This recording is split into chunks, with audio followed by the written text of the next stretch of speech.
system is I'm going to bat first, Adam will bat second, and then if you're not all asleep or thoroughly bored, I've got a bit to say at the end which I thought might be interesting about how farming has changed within my lifetime, because it has changed quite considerably. Anyway, I stand here because I was persuaded with an arm up my back to do this, and I was very obstinate for a long, long while, but in the end Jenny won. Unfortunately, as you all know, Jenny is not here, so I do this in fondest memory of Jenny. Right, I will start at the south end of the village, and I'm going to deal with 3 farms in that area, well, 3 farms and a trust in that area. Great Blunts, which is down here roughly, you'll know where that is if you remember at Stockbrook Manor. Just a little along the road from that is Buxbury Lodge, and further up in Honeypot Lane was the Animal Health Trust. Now this is Great Blunt's farmhouse, which was built early in the 17th century, and it was farmed by the Nisbets. The Nisbets came down from Scotland, lock, stock and barrel, to Ingatstone Station in the late 1880s. And John Nisbet, who some of you, well I remember him, but not many of the rest of you will, took over the farm in 1904.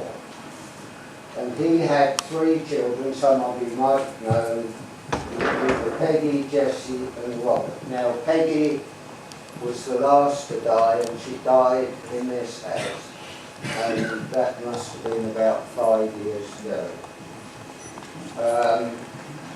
As you all know, it was a dairy and mixed farm, but it is now Stockbrook Manor Golf Club. Buxbury Lodge, which is a bit further along the road, was built in 1845. It belonged to the Hodge family, and it was farmed by Quinton McMorland. And Quinton was a dairy farmer and a great sportsman in this village, as some of you would have known. He was good at cricket, bowls and anything he turned his hands to. Now it is G&J Staines. John's sitting in the audience. George and John moved from Ingatstone, or George did, where he had a shop. And I also remember going to see dear old George in the shop at Ingatstone. I'd go to get liners for the milking machine, and he'd say, I know where they are, Robert. And he'd go up the stairs into the back room, and there was a most awful mess in there. Everything was dumped everywhere. Sure enough, he clambered over and came out with the liners for the milking machine. Never failed. And you never had to give him a number, because he knew what the number was.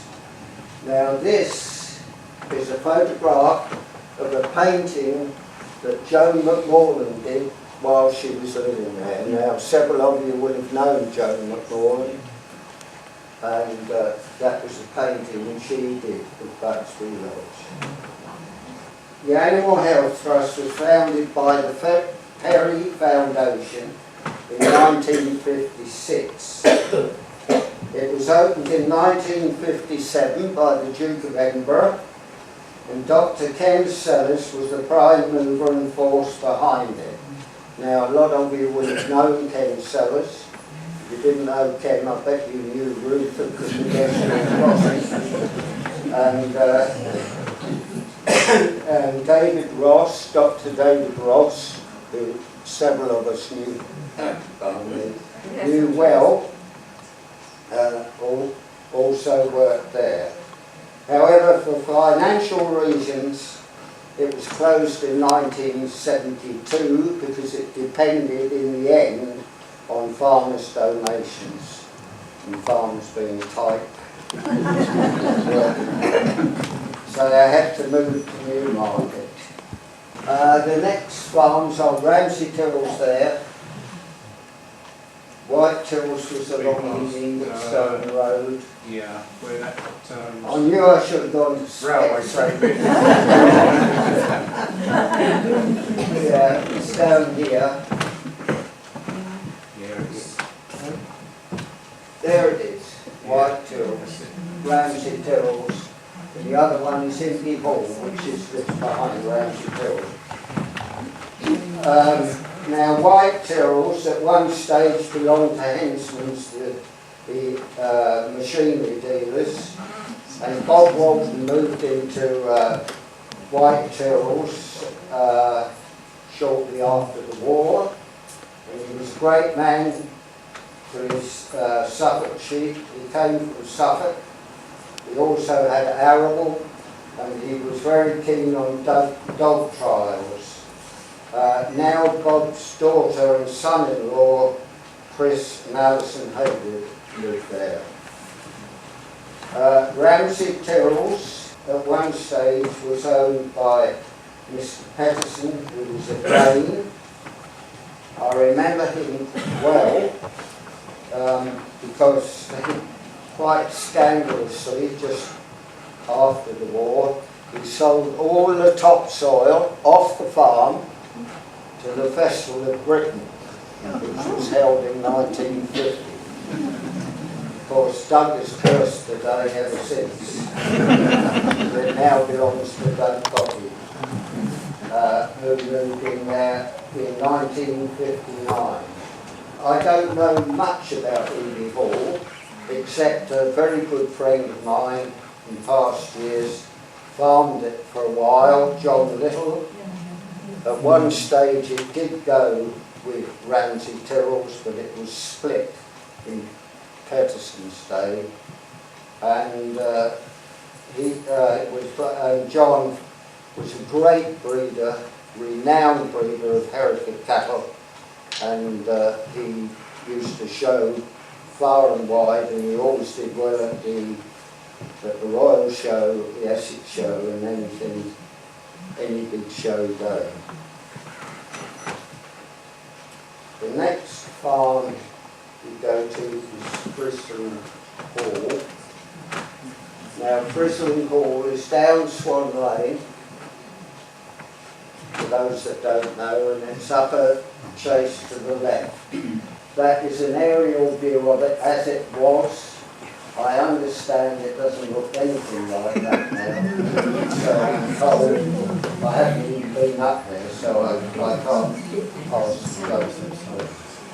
It belonged to Sedgwick at one stage, who were Twining's tea. And it was farmed by Jack Smith, originally, then Alan Smith, and now it's Mr. Sharp. But I'm told no end of redevelopment and everything else is going on up there. The next three are Cromwell Hall, not to be confused with Park, down there. Down Margaret and Tye, down there. Cromwell Hall, and then there's Old Barnes, Foxborough Farm, which is technically not in stock, but I've included it, or somebody says it's not.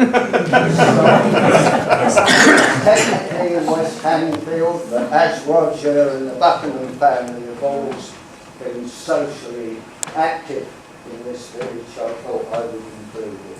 Cromwell Hall was bought from the Hodge family in 1955 by the Rethorn family, who moved from Suffolk, and prior to that it was farmed by John Scott as a tenant when it belonged to the Hodge family.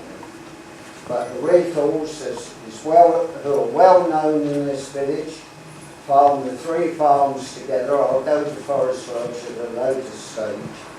that they farm Condon Hall, Old Barn and Forest Lodge. And I understand that they've been in Turkish now, including their Suffolk days, for 100 years. So I hope you don't buy your Christmas turkeys. Fred Buckingham bought Foxborough Farm in 1928 from the McChain family. Fred had previously moved from Langdon. He was one of the Langdon Buckinghams. In 1815, so Roger tells me, apparently Foxborough Farm was called Wild Man's Farm. I don't know for what reason.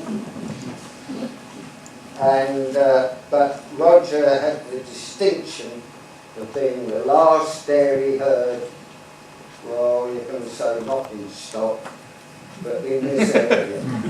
We went out to Ayrshire in 2001. We had a very good Ayrshire herd. And where are we there? Come on then.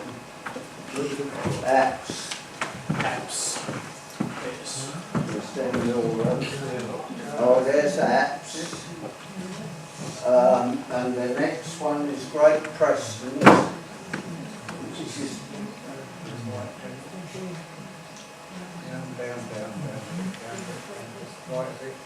oh, that's it, Great Preston's. And the other one is Albard's Farm, which is down Great Preston's Lane. I only mention Antwerp because that's where the Gill family were originally. Going back to Apps, it was farmed by Lionel Lister, and it was a fruit farm, and Ben Curtis's father was the manager of that farm. We go to Great Preston's, which was also owned by Lionel Lister, but his nephew John was a tenant there, and John was studying to be a doctor, but he hated the sight of blood. So he decided it really wasn't for him. So he then took up farming. His father was also a doctor, and his father, that's John's father, brought me into this world. So it's all a bit incestuous. Anyway, John made a great success of his farming life. He had one of the leading Frisian herds in the county, if not the country. And Paddy English, what, as you all know dear old Paddy, he was his head herdsman. And I got Paddy out for a number of times to the Essex show. Anyway, that's another tale. Forest Lodge and Cromlin Park. Well, I think you all know where Cromlin Park is. I don't, but you do. Right, Forest Lodge is Lord Peter. And the Hunters originally, who many of you will have known, moved down from Scotland in 1933. It was farmed by John Hunter. Alan, they had 3 children, Alan, Elizabeth and William, all of whom unfortunately have died. You all knew Elizabeth. Elizabeth was a member of this society, and unfortunately Alan, the last one, died. We went to his funeral, what was it, 6 weeks ago. And after he retired, Johnny Hunter built the Navity in Garden End, which you know was flattened, and that's where Elizabeth lived until she passed away. Right, now you'll forgive me, I might be a bit longer on this one, but I do know a little bit about it.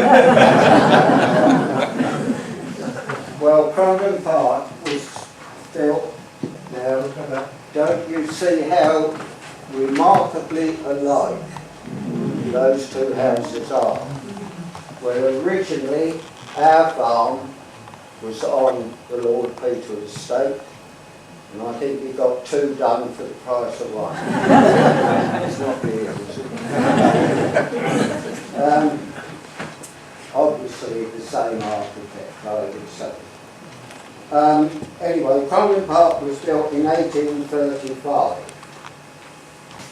My great-grandfather moved down from Scotland on the 10th of July 1885 to become a tenant at Cromley Park. Now I know that's a fact because I'm just going to read you a little story here. This comes from the Kilmarnock Standard, published on July the 10th, 1885. Departure of Ayrshire farmers for Essex. On Thursday last, 3 well-known and respected Ayrshire farmers, Messrs. M.B. Watt of Glaisnock, Fenwick, Robert Craig of Ryson and Dalry, and Alex Sanders Steele, son of Major Steele, were conveyed by special train to Essex, where they had taken large farms. Each of these gentlemen took his farm stock with him. In all, about 200 head of cattle going with the train. A special which travelled via Carlisle, Newcastle, Doncaster and the Great Eastern Railway. The other farmers who migrated from this locality are reported to be doing well, and we heartily wish Messrs. Watt, Craig and Steele, who are all good men and true, I knew there was good blood in these and enterprising farmers, every success in their career in the sunny south. The Great and South Western Railway Company, through Inspector Neal, made satisfactory arrangements for their conveyance. Well, they took 2 days to come down, and they would have had to stop to feed and milk the cattle. And then the cattle disembarked, or in our case, at Gurricky Station, and they were walked to Cromley Park. Then in 1924, my grandfather, George Macmillan, bought the farm from Lord Peter. We had an Ayrshire herd, which we eventually sold in 1970, and as you now know, there's 1 or 2 more there. Yeah. Is that right? Yeah. As you know now, the golf course, half the farm is golf course. Well, I don't think you'll recognise that now. That's the clubhouse. And that's our old cow shed, obviously, with the 80 cows at one time. We used to be young stock when our yards were full of cattle, sadly no more. And in those days, every farm in this area, well, not really, but there were 10 dairy herds in stock. Now there are none. And that shows you how things have changed and moved on. Lastly, I deal with Greenwood's farm. Greenwood's farm was originally Adam Ellis, and then it was bought by the West Ham Central Mission. I suppose that's part of the reason why I go to Upton Park. It was farmed by Jim Swift and now by Cole Swift. And at one time it was also farmed by the Stripes, going way back when Adam Ellis had it, because it was, they farmed it with Farrow's farm along the road. No, I haven't okay, I'm going to take over now and tell you about a few more of the farms and smaller places that were in various parts of the village, majority of which now probably don't even exist or don't farm anymore anyway. So we'll start off at Hull's Place Farm. That's at the junction with the Lowestoft Road and Downham Road. Totally different now. It was farmed by the Hodges for many years, and eventually John died and then David died, and then it was sold off, but most of those buildings are completely gone, and new houses have been, a new house and that's been built there. Right, we move on then. There was a Spears family farmed it, I believe, before the Hodges, but I don't know anything about the Spears family. And then we move on to Steele's farm along the Downham Road, going towards Ramsden Heath, on the left-hand side, and that was farmed by Mr. McCall and his family. I believe that was a mixed farm, mainly probably arable. He used to grow quite a lot of potatoes, I believe. And then we go on, follow the road down towards Ramsden Heath, and there's a junction goes left to Hanningfield, the Hanningfield Reservoir, and right to Ramsden Heath. And there's a farm right opposite, which is White Lily's farm, farmed by Nelson Smith and his son Leslie for many years. They were mainly arable. I think they rented it. I think it was rented off of the Listers. I believe Listers owned the farm and they only rented it. Okay, right, we do a bit of a detour now, and we come back to the King's Head farm at the junction of Smallgains Lane and the Stock Road. John Tyler, or Jack Tyler, farmed that. That was a small mixed farm. He kept a few cattle, he kept a bit of everything. He also used to shear sheep as well. And when I worked at the school farm back in the 80s, a couple of years running, he came and did the shearing for us there, because we had a few sheep there. So he came and did the shearing for us there. But that's all changed now, and there's industrial units and that in there, no longer farmed. Right, and then we go along the road on the Stock Road, and the Stockbrook Orchard, which was run by the Briley family, which was orchards, well, as you probably some of you know, and they sold harvested the apples and put them in that cold store and kept them there and sold them on. The next one was down the Ingatstone Road. On the right hand side, going towards Ingatstone, there's a farm up there on the hill, and it's called South Hill, which was farmed by Richard Hilder. I don't know much about the chap really. Apparently he was into hunting quite in big time. That is now stables, and there is a special needs unit there for children that are less able, educate animals. There's livestock, there's some workshops, but these children that are less able and have some learning difficulties, they run a unit up there for that as well. Going further along the road, Brock's Farm on the left hand side, Mr. Knapp, Robert was there until last year, was it? He died? Anyway, he was there, but it was no longer farmed as such. But back in the sort of 40s and 50s, when the old man Knapp had it, it was a bit of a ramshackle sort of set out. But he had land on either side. There was land owned on either side of the road.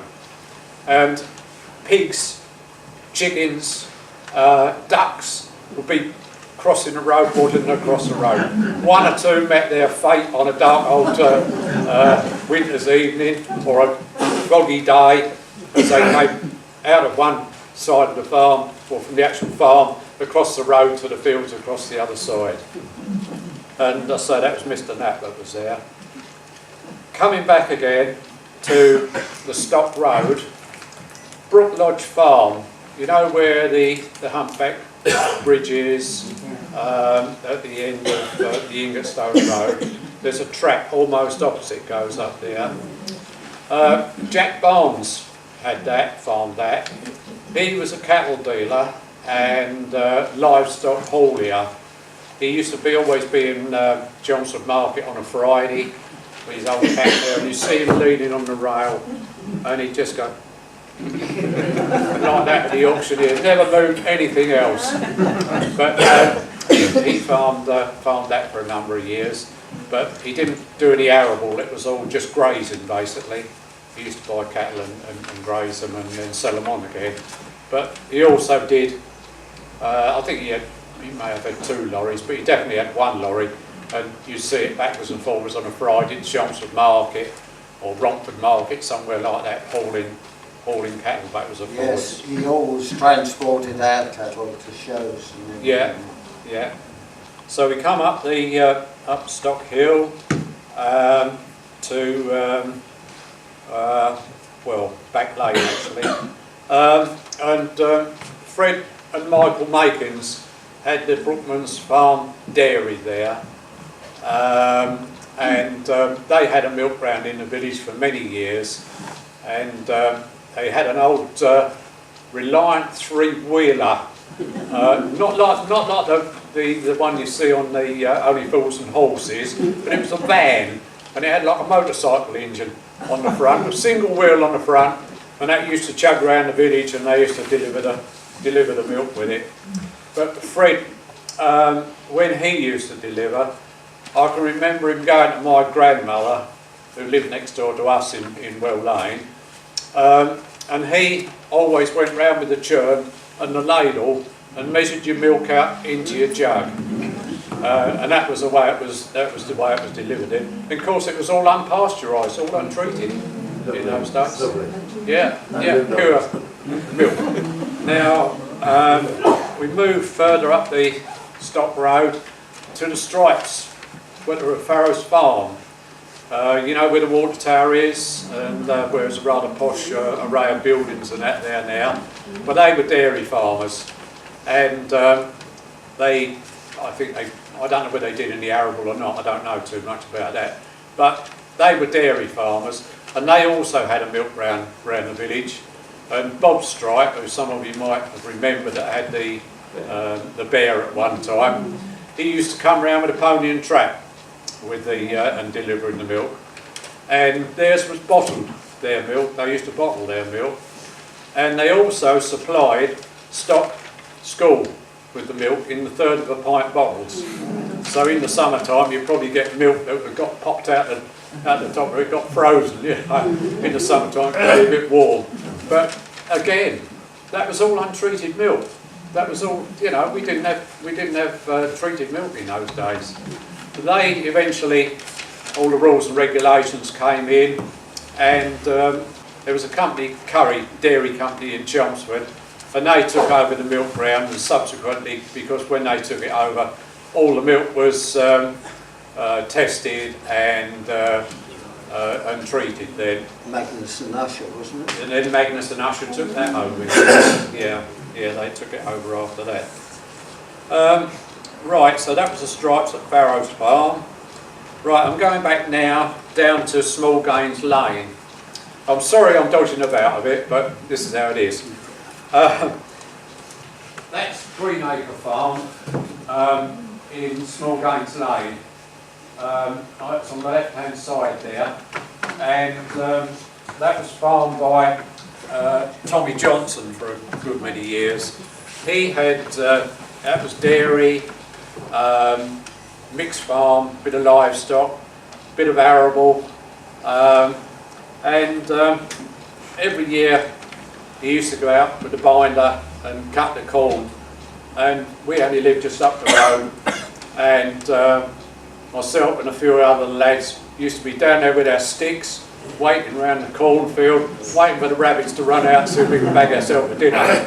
which was great fun. We had to run, and you got short trousers on, and the stubble used to cut all your legs. But no, that was good. That was good fun. Just across the road, you know, I don't know whether you know the nurseries, Albert Harnett, A.E. Harnett. Well, that is still called the piggeries. Now, he kept a lot of pigs. He wasn't, I don't know about so much a farmer, but it was a farming business. And he went round with his lorry and collected the swill from the local hospitals, all the waste food from the local hospitals.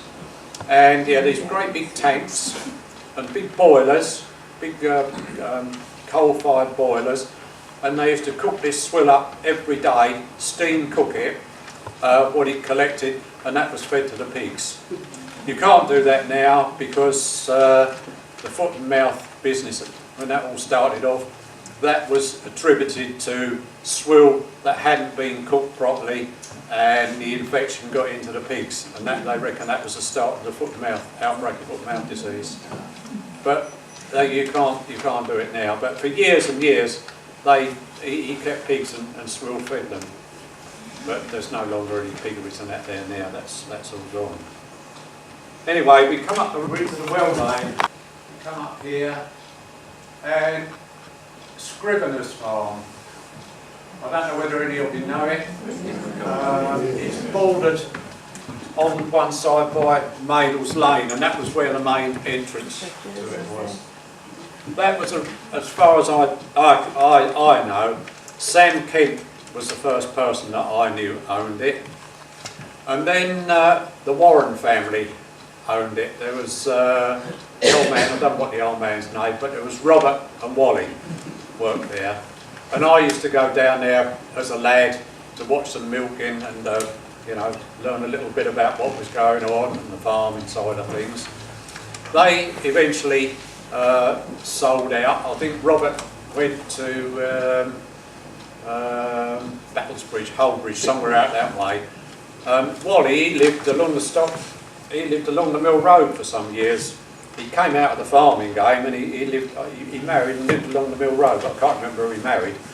Anyway, they were there for quite a few years. And then there was somebody called Mr. Mills bought it. He wasn't really a farmer, but he had quite a nice little Jersey herd. In most of these small places, as Robert said, they hadn't got many cows, but they all produced milk and sold the milk. You know, it was all put out in the churn to be collected every morning. Anyway, when this Mr. Mills was there, I was, I don't know, probably 11 or 12. And that was where I first learned how to put a milking machine together, set all the milking equipment up, get the cows in, bring them in. And really, I suppose it was where I really got interested and involved with farming and farm work. And I messed about there for evenings after school and weekends, and I learned quite a lot from it. Anyway, And then I think I drifted away. I was about 13 or 14, I suppose. Anyway, one morning I woke up, looked out the bedroom window, and there's an Essex saddleback pig rooting about in the back garden. So I thought, well, I think I know whose that is. So, you probably know Hayward Brown, Sunnybrook Farm. Well, that was one of his wife's pigs. So I trotted it back up to there and started working for him part-time. That's me, I'm going to tractor there, by the way. Started working for him sort of part-time before I left school, and then eventually went and worked for him full-time for a number of years. Threshing the stack, there's a stack there. The chap there, there's the bloke on the left. I'm not in that one anyway. But the threshing tackle drum, do you know, anybody know about threshing machines, threshing tackle and this sort of thing? Anyway, that's down here. And There's the guy on the top feeding the sheaves into the machine. There's the field marshal tractor there that drives it, and there they are thrashing the stacks of wheat. That would have been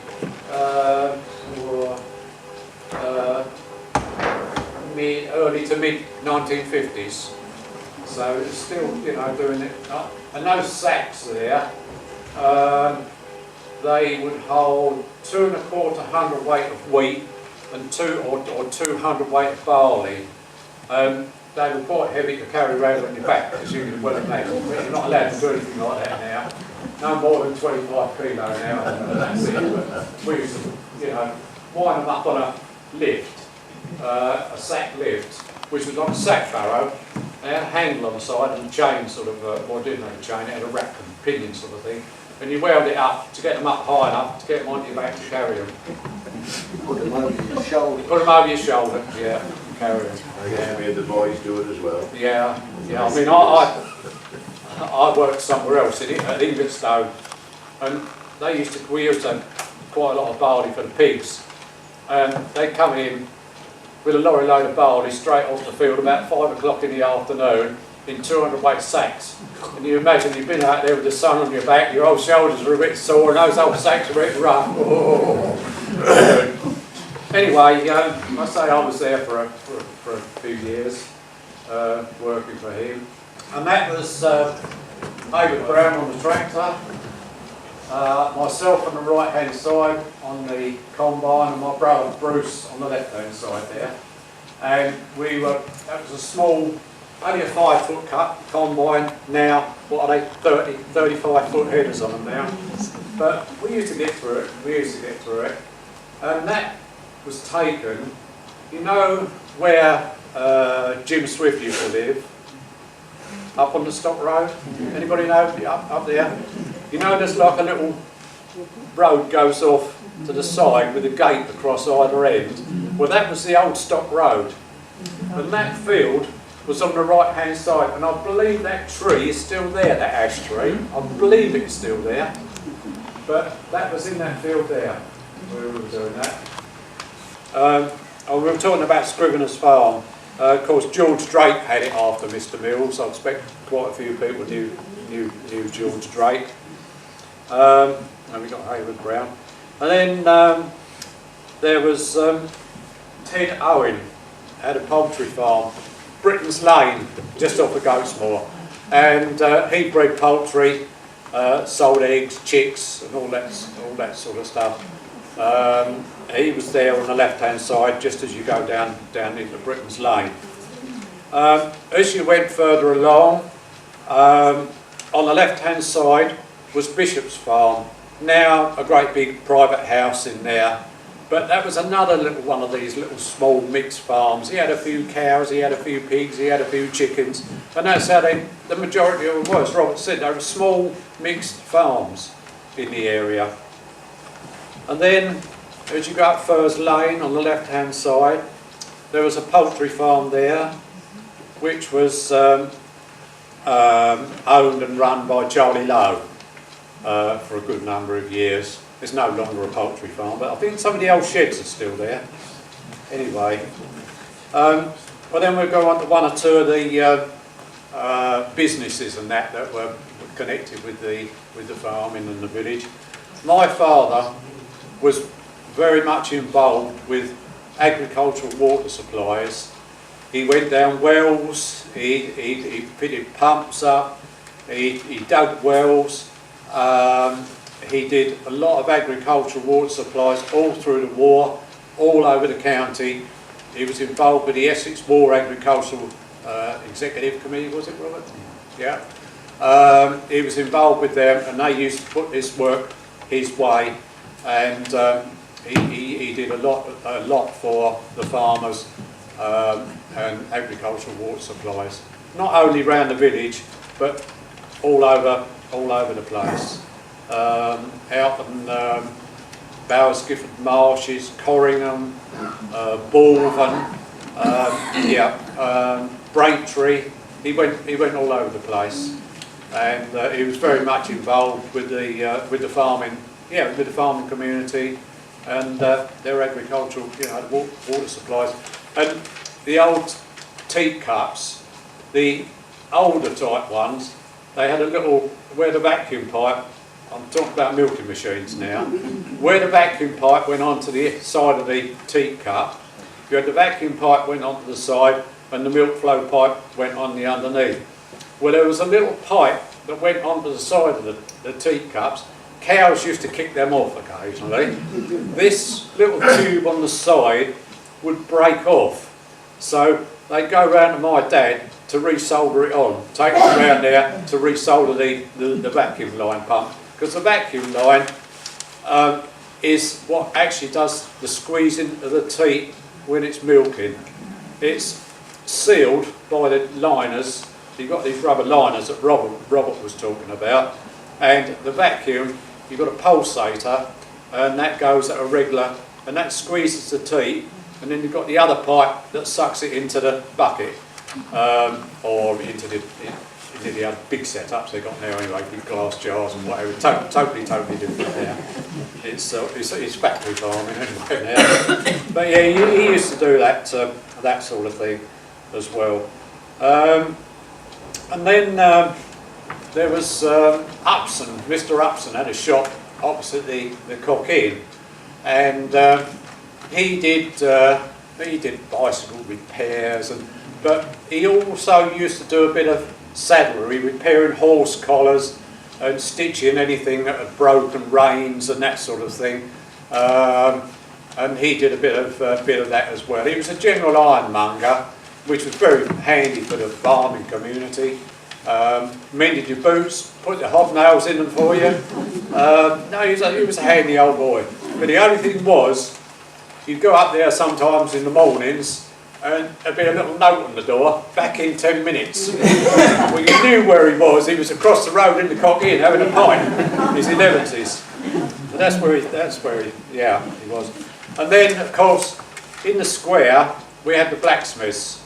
There was Harry Brown, who also had the Bear public house, and Alf Brown, who was the blacksmith, who was sort of, well, he was still smithing there when I was sort of, 11, 12, 13. Alf was still shoeing and that there. So that was another one of the businesses that was involved with the farming community.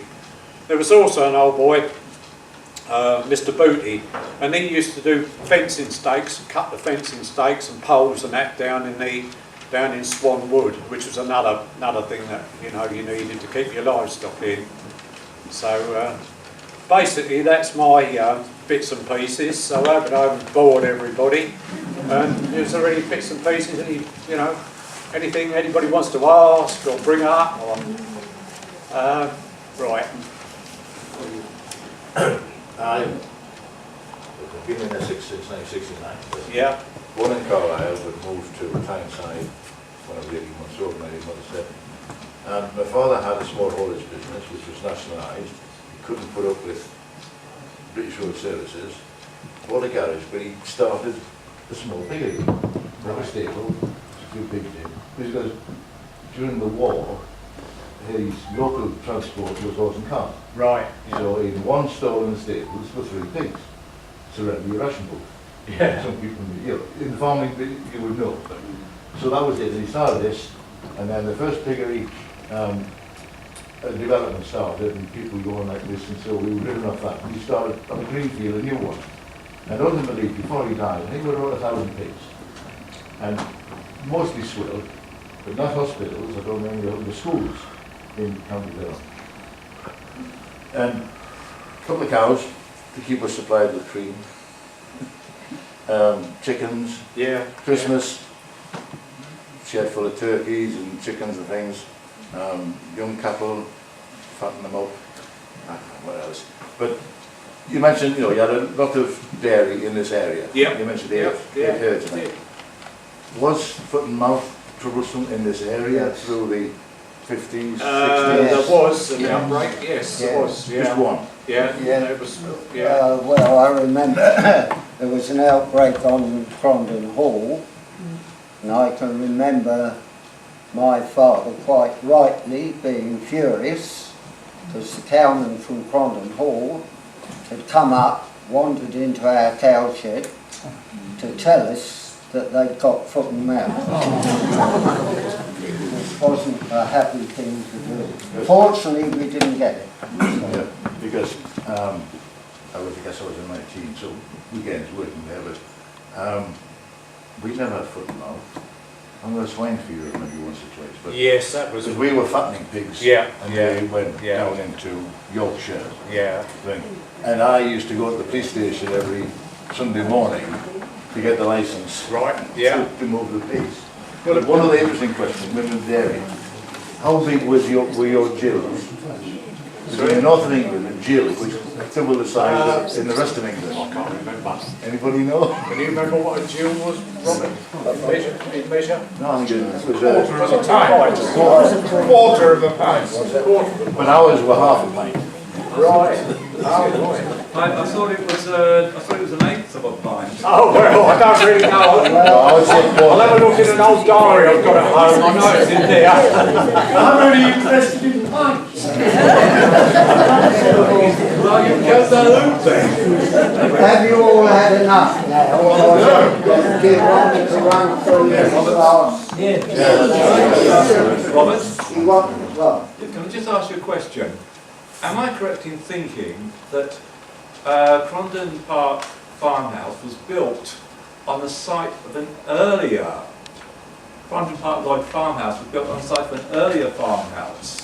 Because I've heard that apparently there was, had the what the the Crondon earlier Park. farmhouse was further down on the ninth field. Are we talking about, the Crondon Park Lodge at,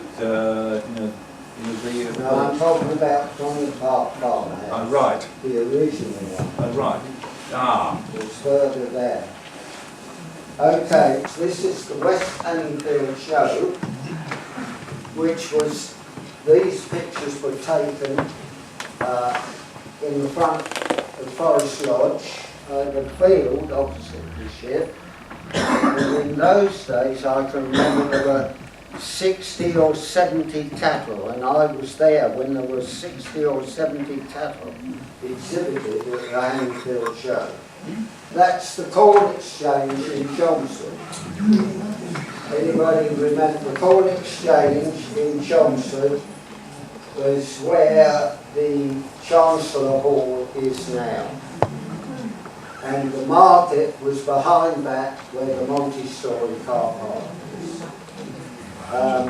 I remember being dragged here when I was still at school, and there used to be board stiff. But this all dealing now with grain is done over the internet, it's done on the futures market and everything else. In those days you went to the Corn Exchange, you took your little sample, and you took it to a merchant, and he took it out the bag, no moisture test or anything, no other testing, he just bit it. And then you say, I'd offer you £21 a tonne.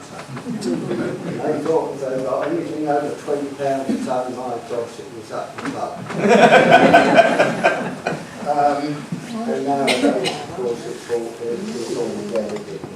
And at one time there were 10 markets functioning in Essex. Now I'm not certain about this, but I think there's only one, and that's Colchester, that still exists. And that's the Essex show as it was thriving at Orsett in 1948 when the King and Queen visited, and as you know it's now defunct. That's the when the Essex show had machinery. That's Ernest Stowe's stand at the Essex show. That would do at Great Lees when it moved to Great Lees as a permanent fixture, because it used to travel around the county. That is the Grand Parade at the Essex show in 1958. Now this is here for a reason, not because it's me, but the gentleman on the left was our head herdsman for many years, and a great character and a wonderful servant to us. And he was Henry Winger, and you may be interested though, or maybe not. I think you all know Leslie Jeans. Henry is Leslie Jeans' grandfather. Next one, right now, just to show over the years how we've progressed. When I first came home, we had 5 working horses, as well, like these. And well, we had Clydesdales actually, and then of course there's the old Fergie tractor in the background. Next one, and then we progressed to that, which is an old tractor, an old Ford tractor. Nowadays, look where we are. Next, even further. And I believe they cost about £150,000. This is the old combine we had as a sacking combine. That's me driving it. Well, not driving it. Well, that's me and the guy that's doing the sacking up, because the sacks used to slide down the back there, was Frank Brown, who was a great, well, he was a great employee. We had him for many, many years. And his daughter's sitting in the audience tonight. That's our son standing there. Of course, we had no, for years and years, as Adam said, I drove a combine, no cab, no, nothing, dust flying everywhere. Probably smoking a cigarette. No mask or anything, I'm still. And then we progressed to this, which I understand costs something in the region of 350,000. Now, I'd just like to thank you all for listening. I hope we haven't bored you. I hope we haven't gone on too long. But just as I would like to close by showing you that on occasion I do keep the right tongue. Thank you very much.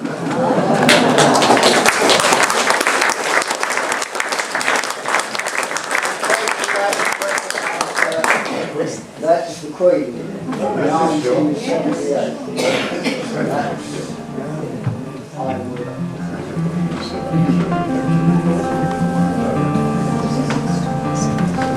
I'm sure we all agree. We're very glad that Jenny did win and persuaded you to do this talk. I can see a huge amount of effort has gone into putting it all together.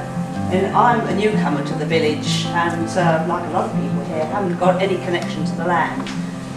Although I do enjoy walking around the village, and now I've seen a lot of the farmhouses you've mentioned, and it also falls into place now as proper parts of a farming community, which is what Stock used to be. So it's a real glimpse into when this was a proper agricultural village, which I really know nothing about at all. Thank you very much. It's been really interesting, I'm sure, to all of us to know about all these farming and the farming businesses as well that went with them. Thank you both very much indeed.